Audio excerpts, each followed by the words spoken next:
Welcome back to a special episode of the Naissus Fantasy Podcast. And today's reason for this episode is that on the 25th of April, the last installment in the Naissus Legend series is released on Amazon.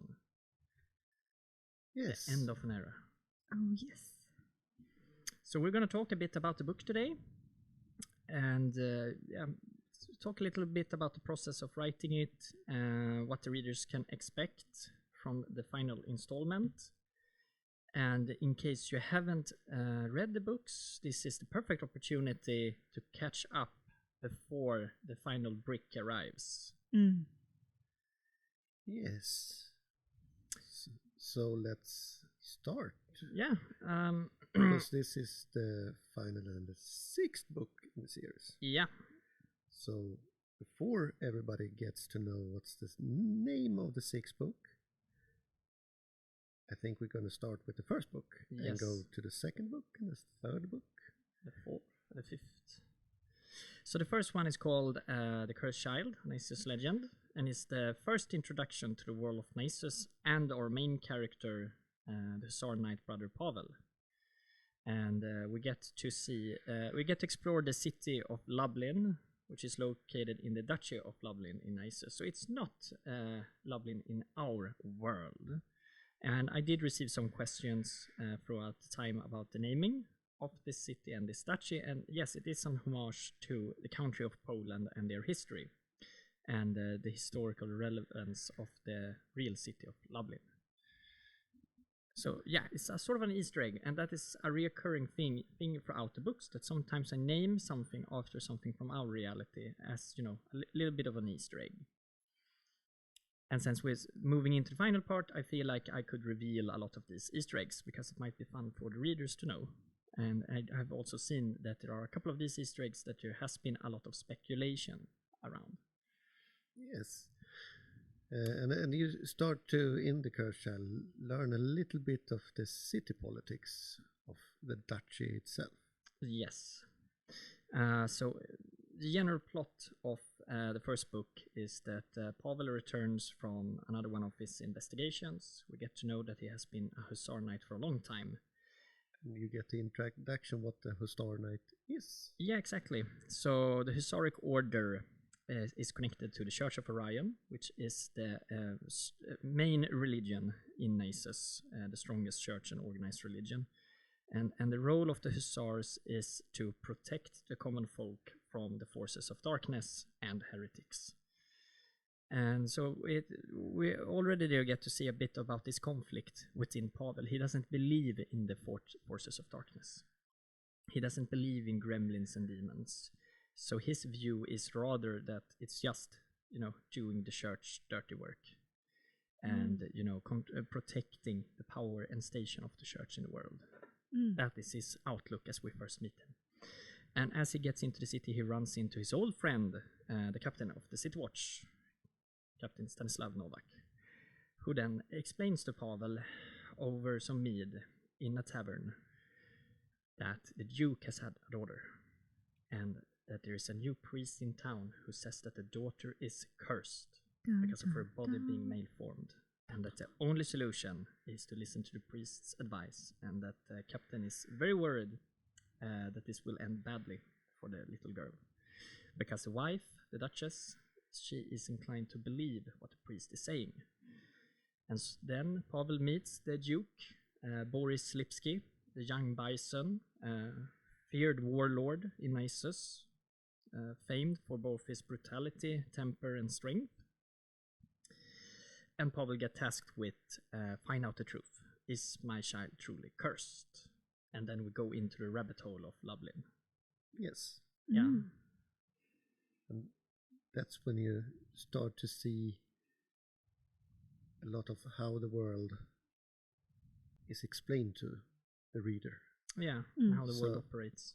So many things maybe are not the way they see in many ways, and you have to figure it. So I would liken this a little bit more to a noir style crime novel in its way to be presented. Yeah, I would also say that my goal was to write sort of Eleanor meets fantasy.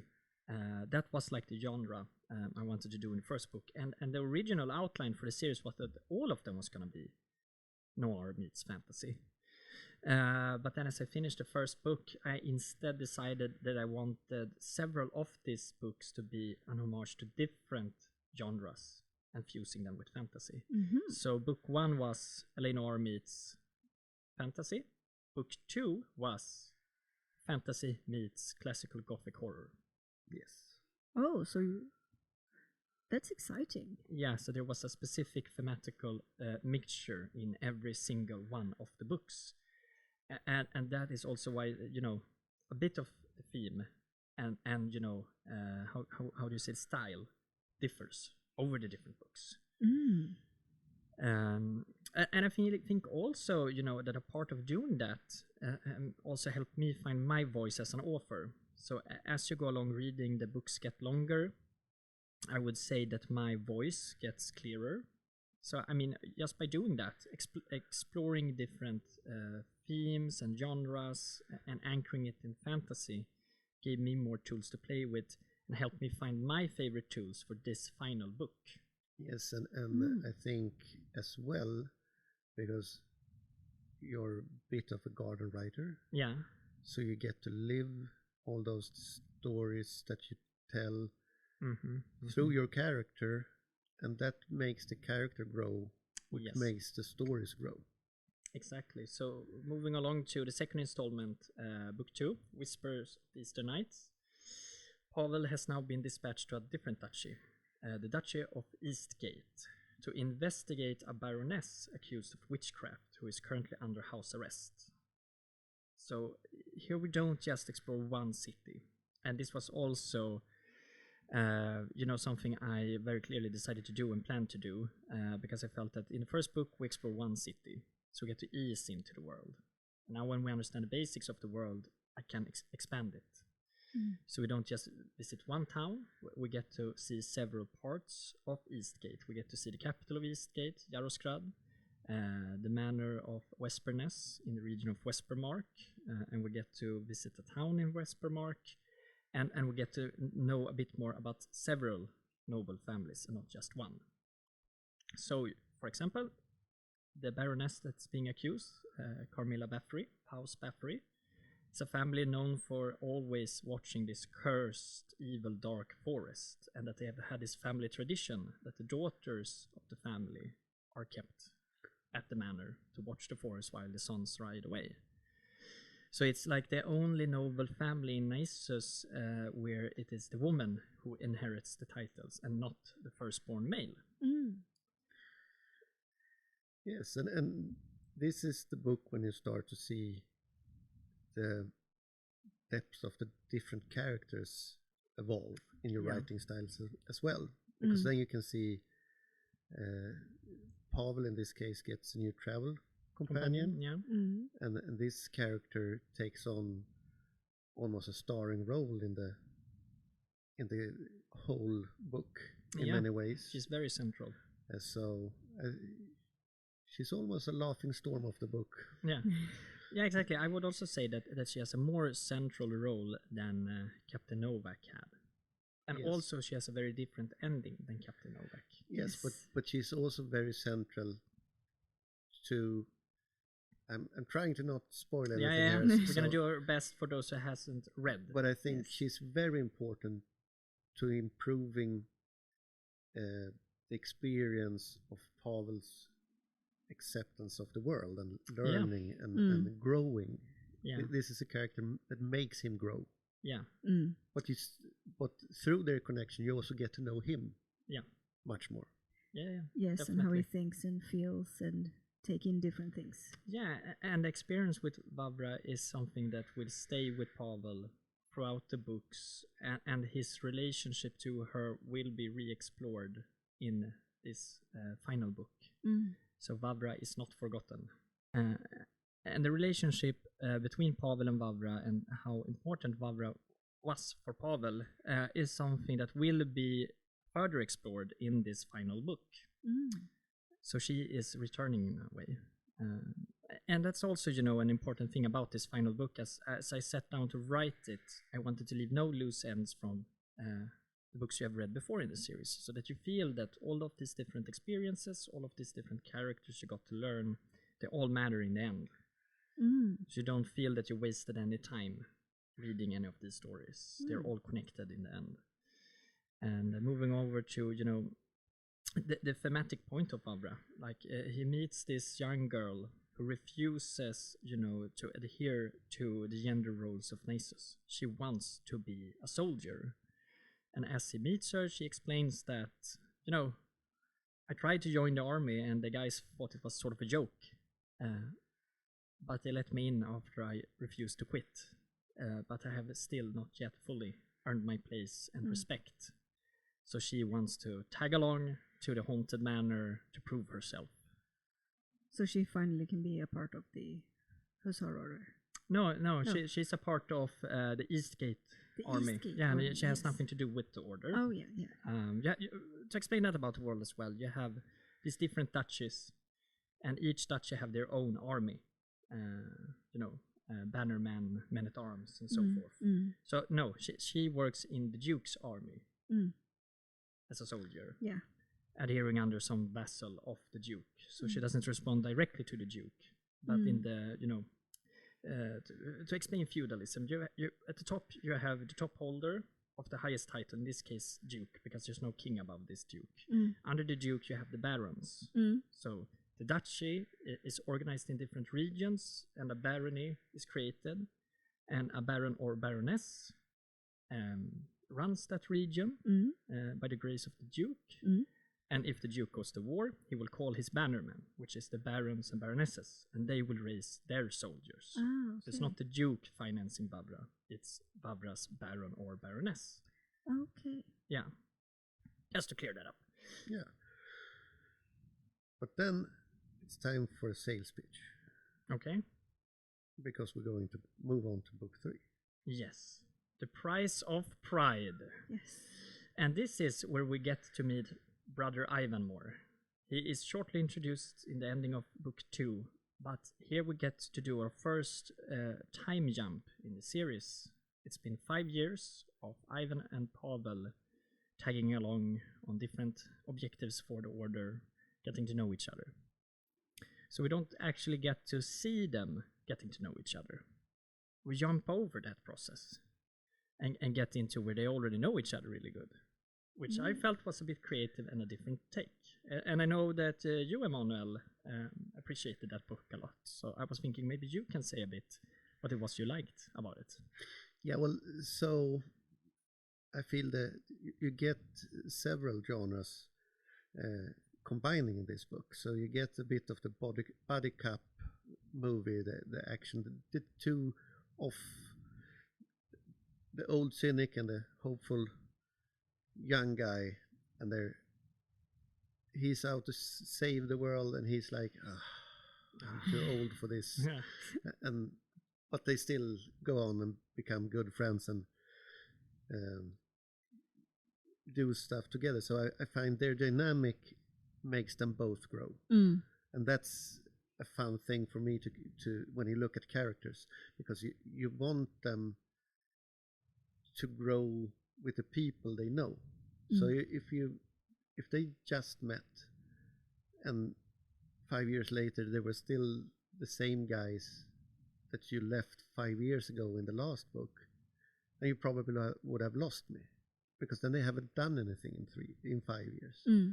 But here you see that, they have stories together, they have memories together, and the memories makes you want to, you can start to make your own stories in a way, about what happened at that monastery where they got so drunk, and what happened at that place where there was only those guards left or whatever.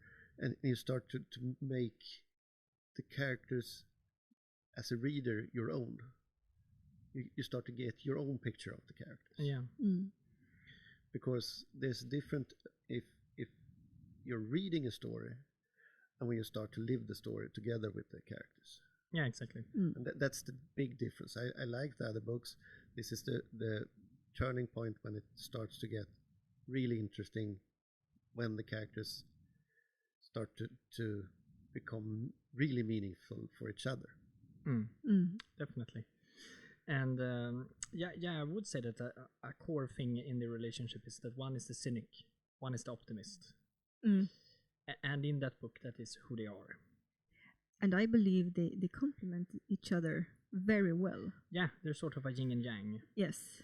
In that. And then we move over to the plot there. So they have been dispatched to expand the Order of the Hussars. So prior to this book, the Hussaric Order has only been in the Duchy of Lublin, the Duchy of Eastgate, and the home of the church, which is called Orion's Bastion, which is at the center of Naissus, which is kind of echoes the Vatican State in medieval Europe.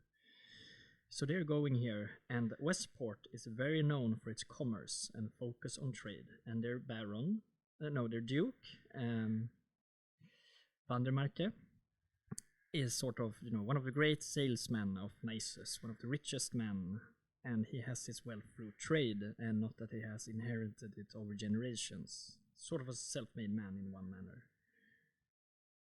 Yeah, and you get to feel another type of politics. Yes. You can read through the lines where you can see both the cynic view and the optimist view of the sales pitch that is his cry for help. Yeah. Where they go off to do something, but in a way it's an impossible task, because this Dutch, he never loses. Yeah, this Duke, he never loses. Duke, the deck is always stacked in his favor. Yeah. And he knows it. Yeah, he's a master negotiator. And that's what his family is known for. But also I would say that in that book, it's also the first book where we get two different point of views in one of the books. So you have chapters where you read it from Ivan's point of view, and you get to see his thoughts and emotions. And you have the classical point of view of Pavel that you've grown accustomed to in the previous books. So that was also something new in that one. Yes, and an important one, because when they are so different, you need to expand on their differences to see when they are alike as well. Yeah, exactly. And how they sometimes misinterpret each other. And I don't want to spoil anything, but there is a specific event in a tavern where you get to see it from Ivan's point of view. And how he reads the event is very different from how the reader understands Pavel. To also show that sometimes in life it's about perspective, and that you can read in something in other people's actions that aren't really there. It's just your own prejudice. And moving on to the next then. The fourth book, The Weight of the Sword. And that's sort of, so far in the series, the most brutal book. As our dream team moves along south into the Duchy of Night Harbor, or also known as the Great Swamp, with the March folk. And it all starts with hunting a specific monster in Night Harbor folklore, the Swamp Dragger, the monster in the swamp. And it's no big spoiler, because in the opening pages we get to know there was no monster, it was just an alligator. To Ivan's great disappointment, because we're looking so much for defeating this evil monster. But this book, a very central point about this book is the conflict between progress and conservatism, because this duchy is the one duchy where it hasn't all moved into feudalism. They still have the clans, and the Duke has decided that in order for Night Harbor to survive and remain strong and be respected by the other dukes, they have to modernize, even if that means war. And it culminates in war. And we get to experience how bloody war can be. But also, as the title says, the weight of the sword, what it means to be a soldier in war, and what that does to you. And that journey we get to experience through Pavel's eyes and what that does to him. And I don't remember, Mona, if you've finished Weight of the Sword, or if you're still reading it? No, I'm in that book right now. So. Yeah. How far have you gotten? Not that much. I'm currently been moving. Yeah. So both many projects have been put on a bit of a break. Yeah. And other stuff has happened as well, which exactly, I know. have taken away my time to read. Yeah. To read and do other stuff. So right now I'm in the beginning of the book. Yeah. And then we move over to the 5th book, Threads in the Twilight. And here we return to the 2 point of views, but this time Pavel and Ivan aren't together. They're in separate parts of Naissus, and they haven't seen each other for 5 years. Mm-hmm. And things have changed for both of them. Pavel is on a very spiritual story arc, trying to handle the traumas from the 4th book. And I would say that the general theme of his arc is PTSD, and how a soldier handles PTSD. As he goes to the island of Narva, where you have the Duke of Narva and the Jarls, the Varanger people, who are very different from the mainlanders. And there he's introduced an hermit at the mountain, who has some unconventional ways of medieval therapy to help Pavel. Ivan? Was it Pavel who helped? Yeah, Pavel is the one on the island that the hermit is helping. Ivan is back on the mainland, and he has been promoted. He is now the captain of the Hussaric Order in the Duchy of Duskhaven, where he is from. And we get to see how he is handling moving into this leadership role and what it means to go from a soldier to an officer. But also him sombering up a bit in his faith. And not being that same optimistic person he used to be before. So he is dispatched to a small village where a woman has disappeared, together with a young recruit. And he starts reflecting on, well, I used to be Pavel's adept. Now I am the one teaching someone. How would Pavel have done this? How do I want to do this? So he's tackling a lot with that. And he sees a lot of a young Ivan is in little Etienne. And we get to explore a lot of Duskhaven's unique culture. And the interesting thing about Duskhaven is it's a region that is in eternal twilight. The sun never fully rises. It's always dusk. Therefore the name Duskhaven. And there are many French influences in the region. They're famous for their blue wine, and they're very proud of their ancient culture and heritage. And they are locked in every morning because the cursed forest that engulfs a large portion of Naissus used to be their home many, many years ago. And it was called the Verdane land, the land of evergreen. And their duke was usually referred to as the king in the green. It was the most fertile land, the most beautiful land. And then darkness fell over it. And how that happened is a matter of debate. The official church line is that, they drifted too far from scripture, became heretics, and the Lord and Orion punished them for their treachery. And you have a people that are basically, refugees trying to rebuild. And, some of them cling back to their ancient glory. Some of them have tried to move on. So you have many old noble houses where they have a fancy surname, but it doesn't mean anything anymore. They don't have their land. They don't have their wealth. And Brother Ivan is one of these people. He comes from a very noble family from the land of Verdane. To be a Dilecan used to be something very big. They were very close to the duke or king of the land of Verdane. But unlike his father, Ivan never put that much stock in his surname. And didn't want to be a nobleman. So he even donated his family estate to the order. So it became the order hall. So that is the experiences we get to see there. So I would say the most unique thing about that book is that you have two very different arcs with very different themes. And we'll see in the end if Ivan and Pavel reunite. And book 6 is the conclusion of all of this. And we will see how things end up for brother Pavel and Ivan. Mm. And when that book finishes, we will have followed both of these characters for 15 years. And I would also like to add that the 6th book is a full-length novel, so it is by far the largest book so far in the series. Oh. While all the previous books have been more of,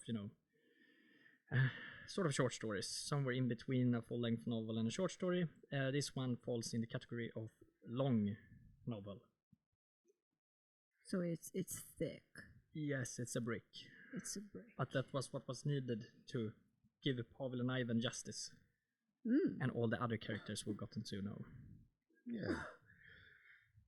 So maybe we will be able to see some of the old characters from the older books. Yes, we will. And we will get many answers. We will get to know what happened to Carmilla Bathory. Oh. We will get to know what happened with Vavra's legacy.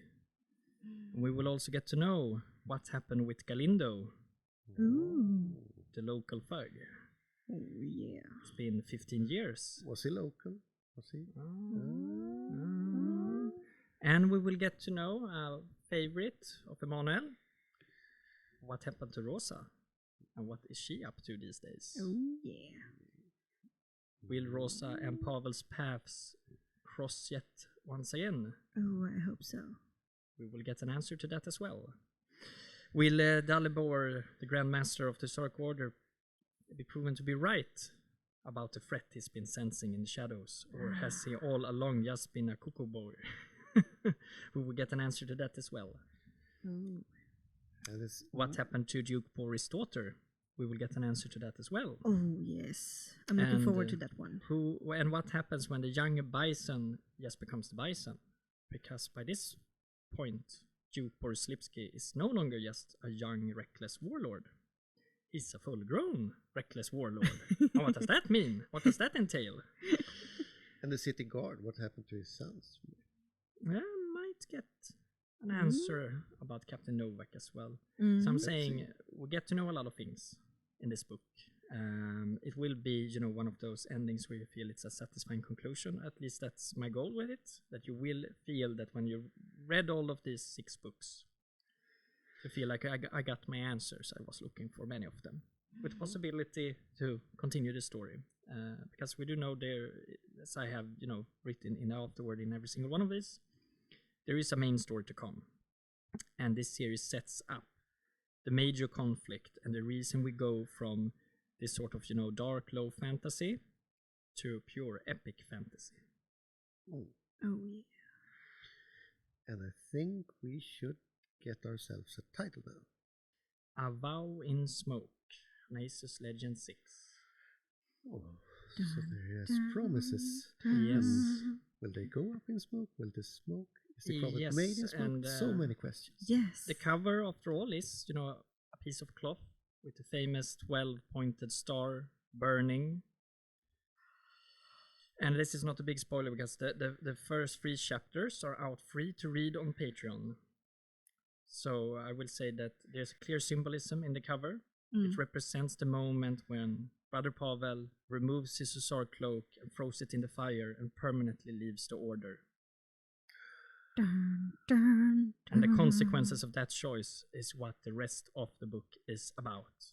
Can you truly make a clean exit from the Hussar Order? And what does it mean to no longer be under their patronage when you spend so many years doing their dirty work? And you will find out the answer to that on the 25th of April. Yes, and you can pre-order the book right now. Yes, on Amazon. Available globally. You can pre-order it now as a Kindle ebook. Unfortunately, you can't pre-order the print edition, but you will be able to order it on the 25th of April. Oh. That's nice, because I hope they started to bring some print availability in the future that you can pre-order. I understand the Kindle people, they have their way. I'm a traditionalist. I like my books in my hand when I read. Yes. So waiting for the 25th to order my own copy. Yeah. Yes, me too. But I don't have to worry because I still have 2 books to go through. Yes, and also we have a final message, because one thing changes with this book from the release of the previous books, and that is that I'm officially no longer an indie author. These books will be released through Naissus Books and Media, a new publishing house in Sweden. Yes. So this episode is sponsored by Naissus Books, and we have the founder and how do you say it in English? Member of the board. Yes. Kellie-Anne Davidson.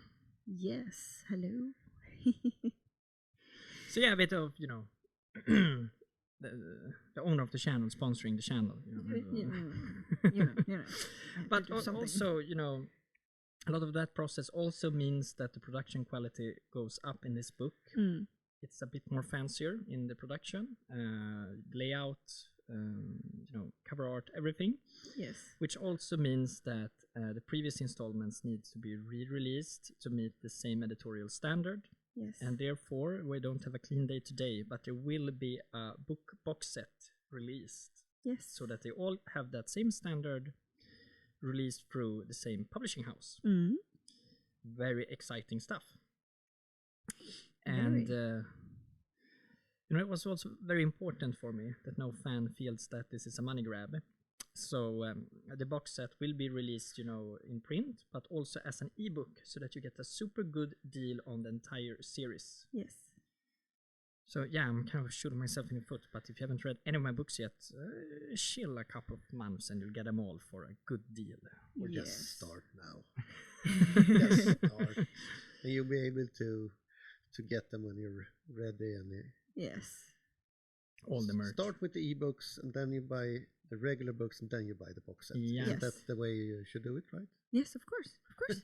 Yeah, and a lot of more things will come in the future. There are fun stuff in the pipeline, like merchandise, some other stuff. And I was also very happy to see that someone has started a wiki for the book series. Yes, on I saw that one. Yes, so big shout out to Aniston McCabe.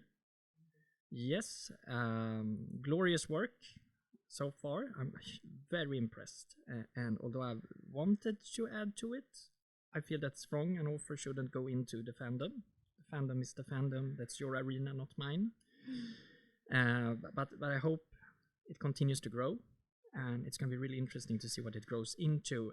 So therefore, as a thank you also, because I saw that she had added established fan theory about the nature of Carmilla Bathory and the mystery from book 2, what she was.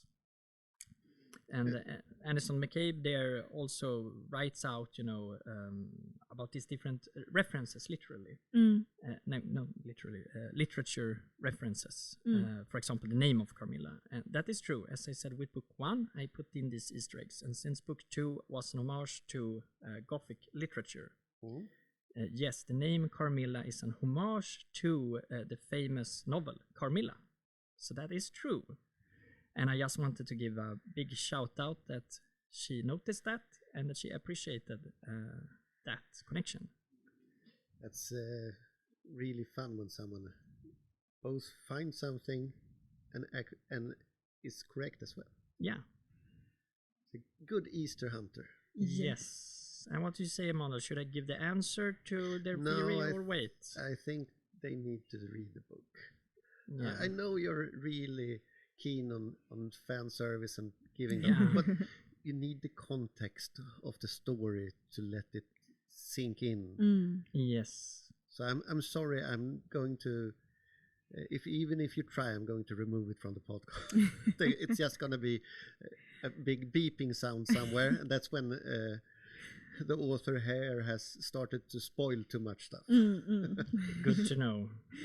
So, Aniston, stay tuned, because you will get a definitive answer to your theory in the next book that is released on the 25th of April. A Vow of Smoke. A Vow of Smoke. Yes. Put it in a pipe and smoke it. Maybe? No. Well, I think we have talked a lot about these books. I think we should talk a little bit more at a later date about writing and stuff and more fantasy and everything. So I think we will be able to find many different venues to discuss and go into depths of both these stuff and other theories as well. Yeah, definitely. So thank you all for today. Thanks for reading. Thanks for listening. And to those few but very important loyal fans I have out there, it means a lot. It really does. And I promise that for your sake, I'm gonna finish the entire series and upcoming books so that you get the ending you deserve. I think that's important. Yes. Always. Thank you. Thank you. And stay reading. Bye-bye.